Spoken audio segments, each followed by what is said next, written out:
नमस्कार दोस्तों, स्वागत है आप सभी का हमारे YouTube चैनल तत्काल एजुकेशन पे। दोस्तों उम्मीद करते हैं आप सभी बहुत अच्छे होंगे, आपकी तैयारी भी काफी जबरदस्त तरीके से चल रही होगी। दोस्तों आज हम आप लोगों के लिए रीजनिंग के 15वें महत्वपूर्ण प्रश्न के बारे में इस वीडियो में बताएंगे, जो कि SSC, railway, group D, NTPC या किसी स्टेट एग्जाम की तैयारी कर रहे हैं। इस टाइप के प्रश्न हमेशा परीक्षाओं में पूछे जाएंगे। दोस्तों ये पार्ट नंबर कौन से 72 है, पार्ट नंबर 71 नहीं देखें तो आप वीडियो सेक्शन में जाके देख सकते हैं। चलिए दोस्तों पहला प्रश्न देख लेते हैं।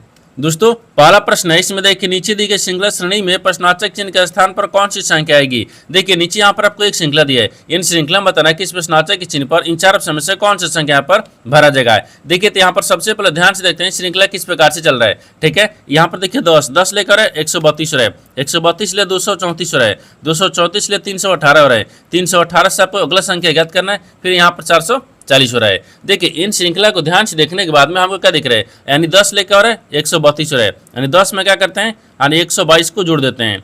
ठीक ना, 122 है, यहाँ पर क्या लिखा हुआ है, ये 122 है। ठीक है, अब देखिए 132 ले क्या लिख रहे हैं, 234 लिख रहे हैं, तो इसमें कितना जोड़ेंगे, यहाँ पर आपको 102 जोड़ देंगे। ठीक है, 132 34 आ जाएगा, और 134 ले क्या लिख रहे हैं, 318 लिख रहे हैं, तो 134 में यहाँ पर आपको 84 को जोड़ देंगे, कितना गया, 318 आ जाएगा। तो 318 में कौन सी संख्या को जोड़ेंगे, जो अगला संख्या यहाँ पर आपको ज्ञात होगा। ठीक ना, उससे पहले एक बार नीचे देखिए, यहाँ पर आपको 122 ले क्या लिख रहे हैं, 102 लिख रहे हैं। ठीक ना, तो 122 में अगर मान लीजिए यहाँ पर आपको 122 ना, तो यहाँ पर माइनस करेंगे, 120 में से ना यहाँ पर क्या करेंगे, 122 दिख रहा है, 122 में से 20 को माइनस कर लेंगे। ठीक ना, तो यहाँ पर क्या दिखेगा, यहाँ पर आपको 102 आ गया है। ठीक है, उसी प्रकार से देखिए यहाँ पर आपको 102 से क्या लिख रहे हैं, 84 लिख रहे हैं, तो 102 में क्या करते हैं ना, यहाँ पर आपको 18 को माइनस कर लेंगे, कितना बचेगा, 184 आ गया। ठीक ना, तो यहाँ पर केवल 84 आ गया। ठीक है, अब यहाँ पर आपको देखिए क्या करते हैं, यहाँ पर 20 माइनस किए या 18 माइनस किए, यानी 2 का अंतर चल रहा है।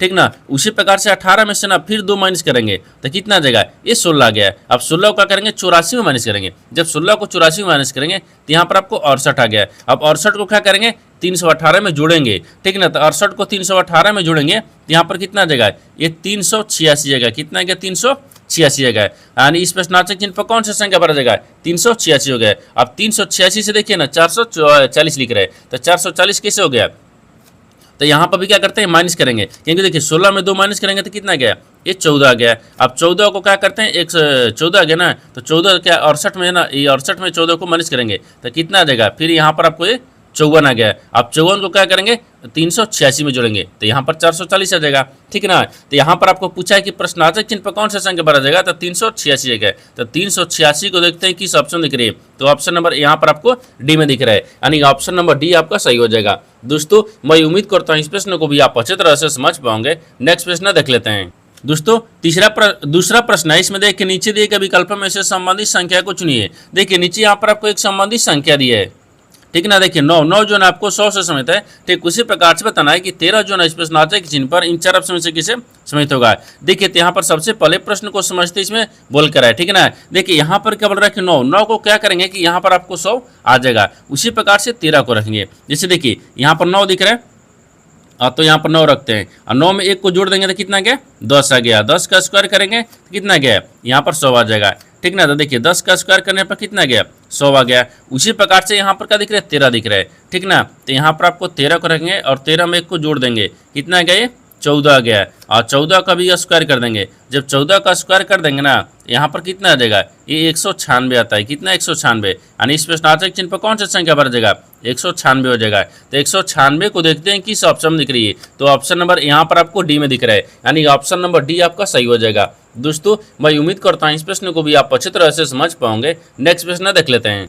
दोस्तों तीसरा प्रश्न है, इसमें देखिए नीचे दी गई आकृति में कितने त्रिभुज हैं। देखिए यहाँ पर सबसे पहले प्रश्न को समझिए, इसमें बोल कर, ठीक है ना। देखिए यहाँ पर क्या बोल रहा है, ये बोल रहा है कि नीचे एक आकृति दी है, इन आकृति में बताना है कितने त्रिभुजों की संख्या दिख रही है। ये देखिए सवाल कब पूछा गया, आरआरबी ग्रुप डी 3/12/2018 के सवाल पूछा गया है। इसमें जितने प्रश्न लेकर आए सभी किसी न किसी एग्जाम में पूछा गया प्रश्न है।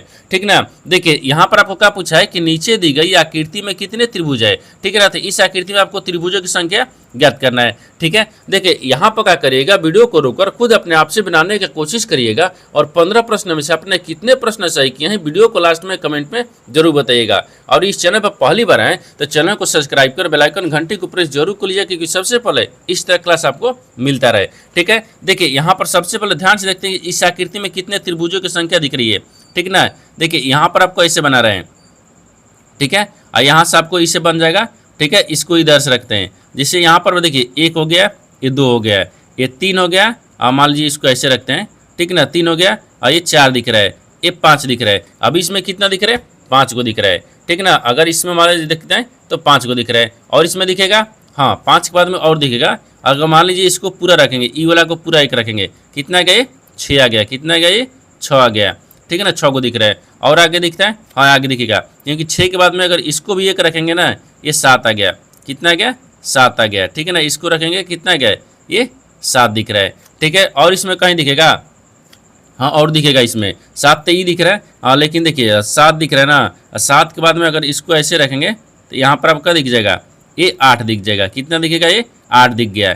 देखिए यहाँ पर आपका दिख रहा है ये 8 दिख गया। ठीक है ना, 8 हो गया, और इसमें कहीं दिख रहा है और नहीं दिख रहा है, इसमें 8 को दिखेगा। यानी इस आकृति में टोटल कितने त्रिभुजों की संख्या दिख रही है, 8 को दिख रहा है। तो 8 को देखते हैं किस ऑप्शन में दिख रही है, तो ऑप्शन नंबर यहाँ पर आपको बी में दिख रहा है, यानी ऑप्शन नंबर बी आपका सही हो जाएगा। दोस्तों मैं उम्मीद करता हूँ इस प्रश्न को भी आप अच्छी तरह से समझ पाओगे। नेक्स्ट प्रश्न देख लेते हैं।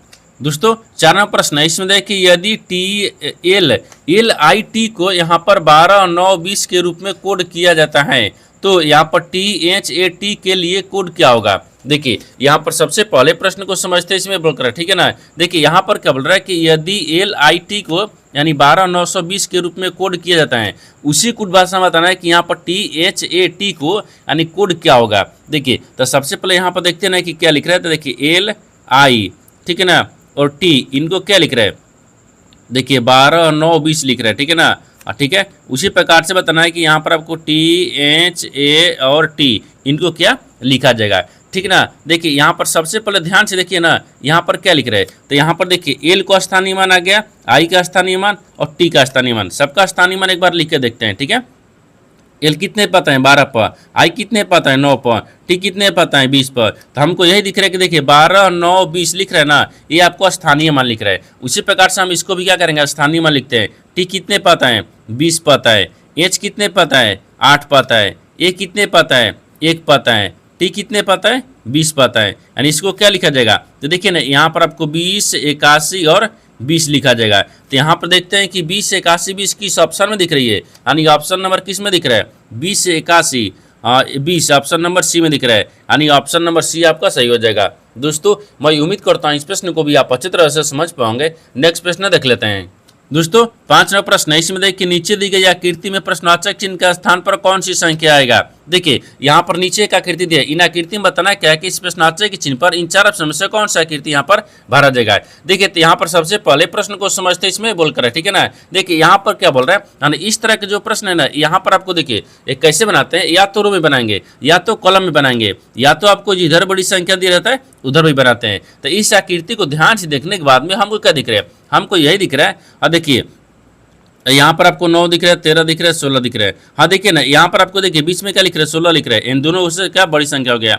यहाँ पर आपको 21 लिख रहा है, इन दोनों से बड़ी संख्या हो गया। उसी प्रकार से इन दोनों से क्या करेंगे, बड़ी संख्या को यहाँ पर रखेंगे। ठीक ना, देखिए उसी प्रकार से यहाँ पर क्या देखिए, यहाँ पर देखिए और 7 दिख रहा है और 9 दिख रहा है, इनको आपस में देखिए 7 और प्लस 9 को लिखते हैं। ठीक है ना, इन दोनों को आपस में अगर जोड़ेंगे तो कितना गया, 7, 9 को जोड़ेंगे तो कितना गया, 7 दूनी के 14 और 2 16। हाँ देखिए यहाँ पर 16 आ गया, ये बीच वाली संख्या ज्ञात हो जा रहा है। उसी प्रकार से देखिए 5 को और 16 को रखेंगे तो यहाँ पर 5 और प्लस 16 दिख रहा है, तो इनको जोड़ने पर कितना गया, यहाँ पर आपको 21 आ जा रहा है। हाँ देखिए यहाँ पर 21 आ गया है। उसी प्रकार से 9 और 13 को क्या करते हैं, जोड़ देंगे। ठीक है ना, देखिए यहाँ पर आपको 9 दिख रहा है और प्लस में 13 दिख रहा है, इनको जोड़ेंगे तो कितना गया, 9 और 13। तो 9 में से यहाँ पर देखिए अगर इसमें 7 को डाल देंगे तो इसमें अगर 13 में 7 डालेंगे तो 20 हो गया। अब 20 और 2 22 आ गया, यहाँ पर कितना दिख रहा है, 22 दिख रहा है। यानी इस प्रश्नार्थक चिन्ह पर कौन सा संख्या भरा जाएगा, ये आपको 22 हो जाएगा। तो 22 को देखिए ना किस ऑप्शन में दिख रही है, तो ऑप्शन नंबर किस में दिख रहा है, अब 22 22 यानी 22 किसी ऑप्शन में नहीं दिख रहा है, ठीक है। यानी इसका मतलब कि 21 की जगह पर यहाँ पर 22 हो गया, ठीक है ना। ये आपको क्या जाएगा, ऑप्शन नंबर बी हो जाएगा, यानी ऑप्शन नंबर बी आपका सही हो जाएगा। दोस्तों मैं उम्मीद करता हूँ इस प्रश्न को भी आप अच्छे तरह से समझ पाओगे। नेक्स्ट प्रश्न देख लेते हैं। दोस्तों 6वां प्रश्न है, इसमें देखिए दिए गए विकल्प चित्रों में से यानी TEE की पास है, ठीक है ना, दर्पण प्रतिबिंब का चयन करें। देखिए यहाँ पर सबसे पहले प्रश्न को समझते इसमें बोल रहा है, ठीक है ना। देखिए यहाँ पर क्या बोल रहा है, ये बोल रहा है ना कि यहाँ पर आपको देखिए एक आपको क्या लिख रहा है, मान लीजिए शब्द चित्र है, मान लीजिए क्या ले चित्र है। इन चित्र को जब हम यहाँ देखिए यानी पार्श्व दर्पण प्रतिबिंब में अगर देखेंगे तो किस प्रकार से दिखेगा आपको इसी को बताना है। तो सबसे पहले देखिए ना यहाँ पर आपको क्या लिख रहा है, तो टी लिख रहा है और यहाँ पर लिख रहे हैं टी लिख रहे हैं, हाँ देखिए ये टी लिख रहा है, ठीक है ना। टी हो गया और डबल ई लिखते हैं, ठीक है, टी हो गया, डबल ई हो गया, टी हो गया और एच हो गया, ठीक है ना। ये बोल रहा है कि देखिए पार्श्व दर्पण प्रतिबिंब, पार्श्व का मतलब देखिए यहाँ पर आपको ऐसे लिखते हैं, ठीक है। अब पार्श्व मतलब इधर से आपको दर्पण रखेंगे, ठीक है ना, दर्पण आपको इधर से रखेंगे। जब इस दर्पण देखिए इस आकृति को, इस चित्र को जब हम इस दर्पण में देखेंगे तो कैसे दिखेगा, तो सबसे पहले यहाँ पर आपको एच आ जाएगा, एच के बाद में फिर यहाँ पर टी आ गया, ठीक है ना, फिर आपको ई दिखेगा ऐसे, ठीक है, ये आपको ई ऐसे दिख जाएगा, फिर यहाँ पर आपको टी आ गया। देखिए इसको जब इस आकृति को जब इस दर्पण में देखेंगे इस तरह से दिख जाएगा। तो इस तरह से जो आकृति है ना वो देखिए किस ऑप्शन में दिख रही है, यानी इस तरह का आकृति किस ऑप्शन में दिख रही है, यानी ऑप्शन नंबर किस में दिख रहा है, तो ऑप्शन नंबर किस में दिख रहा है, देखिए एच टी होना चाहिए। तो यहाँ पर एच टी है, नहीं है, एच टी है, देखिए एच टी ई और टी हो गया, ठीक है। ऑप्शन नंबर बी में दिख रहा है, इसी में दिख रहा है, डी में दिख रहा है, नहीं दिख रहा है, यानी ऑप्शन नंबर बी आपका सही हो जाएगा। दोस्तों मैं उम्मीद करता हूँ इस प्रश्न को भी आप अच्छे तरह से समझ पाओगे। नेक्स्ट प्रश्न देख लेते हैं। दोस्तों 7वां प्रश्न है, इसमें देखिए नीचे दिए गए विकल्पों में से संबंधित शब्द को चुनिए। देखिए नीचे यहाँ पर आपको एक संबंधित शब्द है, यहाँ पर आपको साहस दिया है ना, साहस ये धैर्य से समेत है, ठीक उसी प्रकार से बताना है कि यहाँ पर अशुभ है, अशुभ जो है ना इस प्रश्नार्थक चिन्ह पर इन 4 समय से किसे संबंधित होगा। देखिए यहाँ पर सबसे पहले प्रश्न को समझिए, इसमें बोलकर, ठीक है ना। देखिए यहाँ पर क्या बोल रहा है, यानी साहस, साहस का संबंध किससे, धैर्य से। उसी प्रकार से बताना है कि अशुभ का शब्द है, अशुभ का संबंध किससे होगा, ठीक है ना। देखिए यहाँ पर आपको साहस, साहस का समानार्थी शब्द लिखते हैं, जैसे देखिए यानी समा, ठीक है ना, नार्थी, ठीक है, समानार्थी और ये शब्द लिखते हैं, ठीक है ना, ये शब्द है, ठीक है, समानार्थी शब्द हैं। देखिए यहाँ पर साहस का समानार्थी शब्द क्या हो गया, धैर्य हो गया। उसी प्रकार से अशुद्ध, अशुद्ध का समानार्थी शब्द क्या हो जाएगा, समानार्थी, ठीक है ना, ये समानार्थी ये शब्द को रखते हैं, ठीक है ना, और शब्द हो गया, समानार्थी शब्द क्या दिख रहा है, शब्द है। तो अशुद्ध, देखिए अशुभ का समानार्थी शब्द क्या हो गया, मनहूस हो जाएगा, ठीक है ना, यानी मनहूस हो गया। तो यहाँ पर क्या रखते हैं, और इसको ऐसे रखते हैं, देखिए मनहूस, ठीक है ना, ये मनहूस हो गया। देखिए जिस प्रकार से यहाँ पर देखिए साहस का धैर्य यानी समानार्थी शब्द है, उसी प्रकार से अशुभ का समानार्थी शब्द मनहूस हो जाएगा। तो यहाँ पर मनहूस भरा जाएगा। तो मनहूस को देखते हैं किस ऑप्शन में दिख रही है, तो ऑप्शन नंबर यहाँ पर आपको ए में दिख रहा है, यानी ऑप्शन नंबर ए आपका सही हो जाएगा। दोस्तों मैं उम्मीद करता हूँ इस प्रश्न को भी आप अच्छी तरह से समझ पाओगे। नेक्स्ट प्रश्न देख लेते हैं।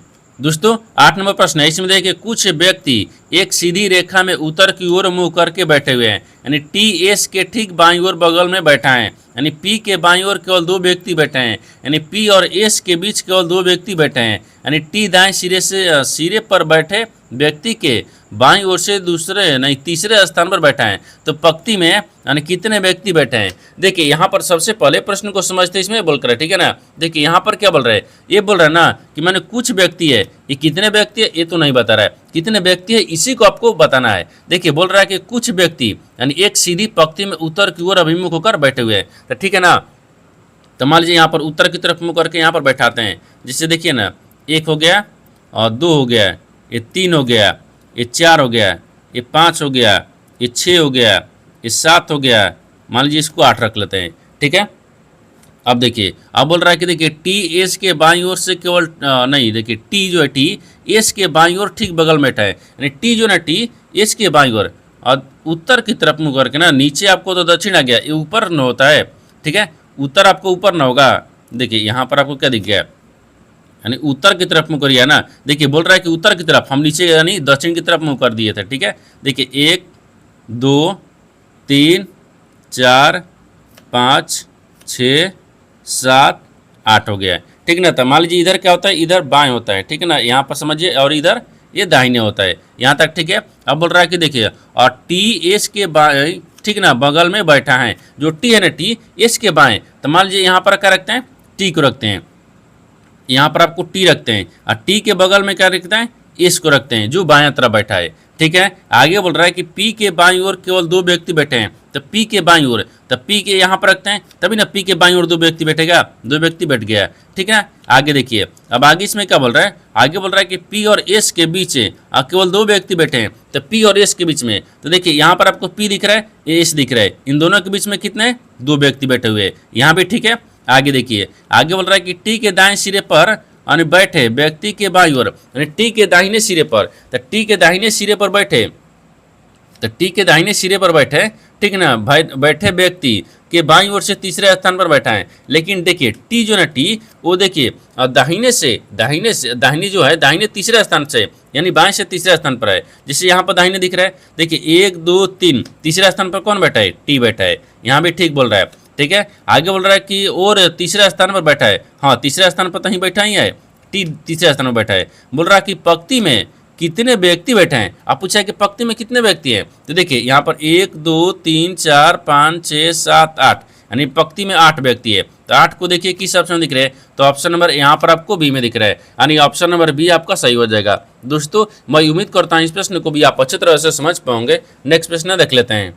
दोस्तों 9वां प्रश्न है, इसमें देखिए उस वे नारे का चयन करें जो दिए गए वर्गों के बीच संबंध को सर्वोत्तम रूप से दर्शाता है। देखिए नीचे यहाँ पर आपको 3 शब्द दिया है, इन तीनों शब्द को तना कि आपस में कैसे समझता है और इन 4 वेन डायग्राम में से कौन सा वेन डायग्राम बनेगा। देखिए तो यहाँ पर सबसे पहले ध्यान से देखते हैं तीनों शब्द में से कॉमन कौन सा मिल रहा है, ठीक ना। देखिए यहाँ पर आपको शिमला मिर्च दिया है, सटाई दिया है और चूहा दिया है। इन तीनों शब्द में से सबसे कॉमन क्या दिख रहे हैं, मानते हैं यहाँ पर आपको शिमला मिर्च मानते हैं, ठीक है। अगर मान लीजिए इस पर रखते हैं तो शिमला मिर्च हो जाएगा, ठीक ना। शिमला मिर्च क्या है, आपको यहाँ पर चटाई से समझता है, नहीं है। और चटाई क्या है, आपको यहाँ पर चूहा से समझता है, नहीं है। यानी तीनों का वेन डायग्राम ना अलग अलग बनेगा, ठीक है। यानी तीनों का वेन डायग्राम अलग अलग बनेगा, जिससे आपको इस तरह से वेन डायग्राम बन जाएगा। देखिए ये आपको क्या हो जाएगा, ये शिमला मिर्च हो जाएगा, ठीक है ना, ये शिमला हो गया, ठीक है, ये शिमला मिर्च हो जाएगा, ये मिर्च दिख रहा है, शिमला मिर्च हो गया, ये चटाई हो गया, और यहाँ पर आपको चूहा हो जाएगा, ठीक ना। देखिए यहाँ पर आपको ये तीनों जो आपको वेन रेखा है वो तीनों आपस में किसी प्रकार से समझ नहीं है, तो यहाँ पर क्या हो जाएगा, इस तरह का वेन डायग्राम बनेगा। इस तरह का वेन डायग्राम देखते हैं किस ऑप्शन में दिख रही है, तो ऑप्शन नंबर यहाँ पर आपको सी में दिख रहा है, यानी ऑप्शन नंबर सी आपका सही हो जाएगा। दोस्तों मैं उम्मीद करता हूँ इस प्रश्न को भी आप अच्छी तरह से समझ पाओगे। नेक्स्ट प्रश्न देख लेते हैं। दोस्तों 10वां प्रश्न है, इसमें देखिए यहाँ पर सुरभि और मथुरा कैरम, ठीक है ना, खेल में बैठने के मानक स्थिति में बैठकर खेल रही है, ठीक है। यदि सुरभ, देखिए ना, यानी सुरभि उत्तर पूर्व दिशा में सन्मुख है तो उसकी ठीक है ना, यानी प्रतियोगी यानी मथुरा जो है ना किस दिशा में सन्मुख है। देखिए यहाँ पर सबसे पहले प्रश्न को समझते इसमें बोल कर है, ठीक ना। देखिए यहाँ पर क्या बोल रहा है, बोल रहा है ना कि सुरभि और मथुरा है जो कैरम खेल रहा है, ठीक है ना, बैठने के बाद मानक स्थिति में बैठकर खेल रहा है, कैरम खेल रही है, ठीक है। बोल रहा है कि देखिए सुरभि जो है ना, सुरभि उत्तर पूर्व दिशा में सन्मुख है, जो सुरभि है वो उत्तर पूर्व में यहाँ पर आपको सन्मुख है। तो बताना है कि ना कि यहाँ पर देखिए जो मथुरा है ना, मथुरा वो किस दिशा में सन्मुख होगा। तो उससे पहले एक डायग्राम को बनाते हैं।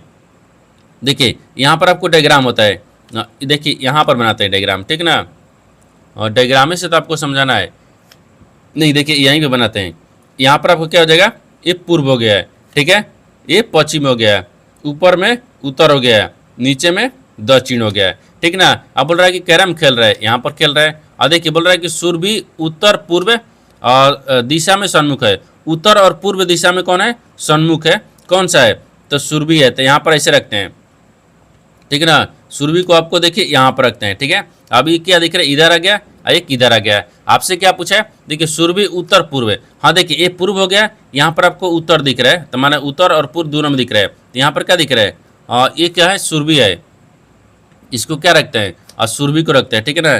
देखिए यहाँ पर सुर भी हो गया, ये सुरभि आ गया, ठीक है, सुरभि हो गया। अब इसको क्या रखते हैं, इस सुरभि का, तो इसको क्या रखते हैं, मथुरा को रखते हैं, मथुरा, यहाँ पर आपको मथुरा हो जाएगा, ठीक है ना, ये मथुरा हो गया। तो ठीक है ना, तो बोल रहा है कि सुरभि जो है ना, सुरभि उत्तर पूर्व है, ठीक है, उत्तर पूर्व दिशा में सन्मुख है, तो उत्तर पूर्व दिशा में सन्मुख हो गया है। तो उसकी प्रतियोगी जो मथुरा है ना, मथुरा वो किस दिशा में है, तो मथुरा तो आपको यहाँ पर आपको ऊपर में जा रहा है, यानी उत्तर और पूर्व में दिख रहा है, ये उत्तर पूर्व दिख रहा है ना, तो यहाँ पर क्या दिखेगा, यानी उत्तर पूर्व है, मथुरा जो ना मथुरा, और दक्षिण पूर्व है, नहीं उत्तर पूर्व, ये उत्तर पूर्व में आ रहा है लेकिन दक्षिण पूर्व में करना है, क्योंकि यहाँ पर देखिए ना ये उत्तर और पूर्व में पूछा हुआ है, तो यहाँ पर उत्तर पूर्व में नहीं, तो उत्तर और दक्षिण और पश्चिम में सन्मुख दिया है, तब ना इधर दिखेगा, तो इसको भी क्या करना होगा, हमको दक्षिण पश्चिम में रखना होगा।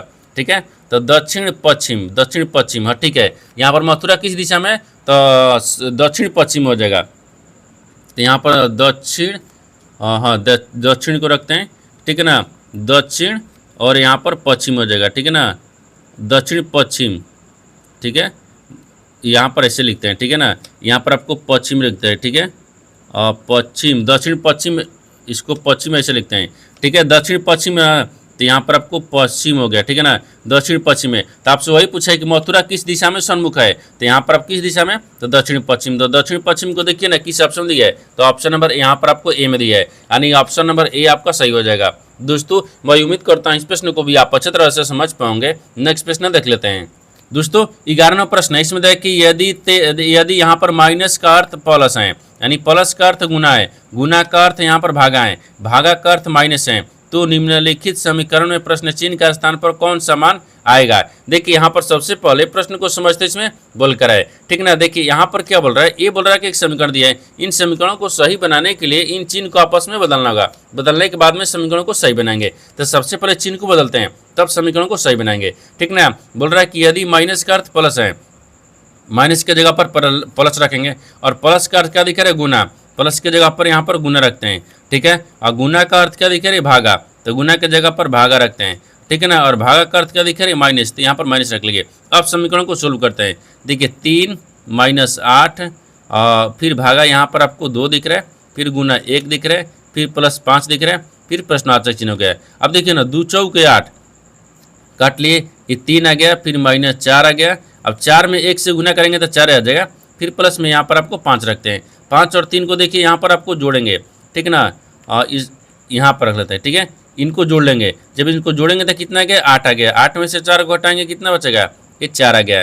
कितना आ गया, 4 आ गया, यानी इसका मान कितना आ जाएगा, ये 4 आ जाएगा। तो 4 को देखते हैं किस ऑप्शन दिख रही है, तो ऑप्शन नंबर यहाँ पर आपको ए में दिख रहा है, यानी ऑप्शन नंबर ए आपका सही हो जाएगा। दोस्तों मैं उम्मीद करता हूँ इस प्रश्न को भी आप अच्छी तरह से समझ पाओगे। नेक्स्ट प्रश्न देख लेते हैं। दोस्तों 12वां प्रश्न है, इसमें देखिए कथनों को पढ़े और दिए गए विकल्पों में से निष्कर्ष को चुने। देखिए नीचे यहाँ पर आपको एक कथन दिया है, निष्कर्ष दिया है, और कथन के आधार पर डायग्राम बनाते हैं, निष्कर्ष के आधार पर प्रश्न को सोल्व करते हैं। यहाँ पर सबसे पहले ध्यान से देखते हैं कथन बोलकर है, ठीक है ना, इसके आधार पर डायग्राम को बनाते हैं। देखिए यहाँ पर आपको कथन बोल रहा है ना, कथन क्या बोल रहा है, कथन के आधार पर डायग्राम बनाते हैं, निष्कर्ष के आधार पर प्रश्न को सोल्व करेंगे। कथन बोल रहा है कि देखिए बोल रहा है कि सभी तरल पदार्थ द्रव है। तो मान लीजिए यहाँ पर आपको क्या लगता है, तरल पदार्थ, तरल, ठीक है ना, ये पदार्थ हो गया, पदार्थ, ठीक है ना, ये तरल पदार्थ। सभी जो तरल पदार्थ है ना वो क्या है, द्रव है। यहाँ पर आपको द्रव में रख लेंगे, ठीक है, ये द्रव है। आगे देखिए, आगे बोल रहा है कि सभी द्रव गाढ़े हैं, लेकिन सभी जो द्रव है ना वो गाढ़े दिख रहे हैं, तो यहाँ पर आपको गाढ़े में रख लेंगे। ये तो कथन बोल रहा है, कथन के आधार पर डायग्राम को बना दिए, लेकिन निष्कर्ष क्या बोल रहा है, इसके आधार पर ही प्रश्न को सोल्व करेंगे, ठीक ना। देखिए निष्कर्ष में क्या बोल रहा है, निष्कर्ष में पहला में बोल रहा है कि सभी गाढ़े द्रव होते हैं, लेकिन सभी जो गाढ़े हैं ना वो द्रव होते हैं। तो क्या सभी जो गाढ़े दिख रहे हैं ये द्रव के अंदर दिख रहा है, नहीं, द्रव गाढ़े के अंदर में द्रव है, यही बोल रहा है कि द्रव के अंदर में गाढ़े होना चाहिए, यानी इसका मतलब ये गलत बोल रहा है। दूसरा देखिए, दूसरा बोल रहा है कि सभी द्रव गाढ़े हैं। हाँ, सभी जो द्रव दिख रहे हैं ना, देखिए सभी जो द्रव है वो गाढ़े के अंदर में दिख रहा है, ये सही तो बोल रहा है।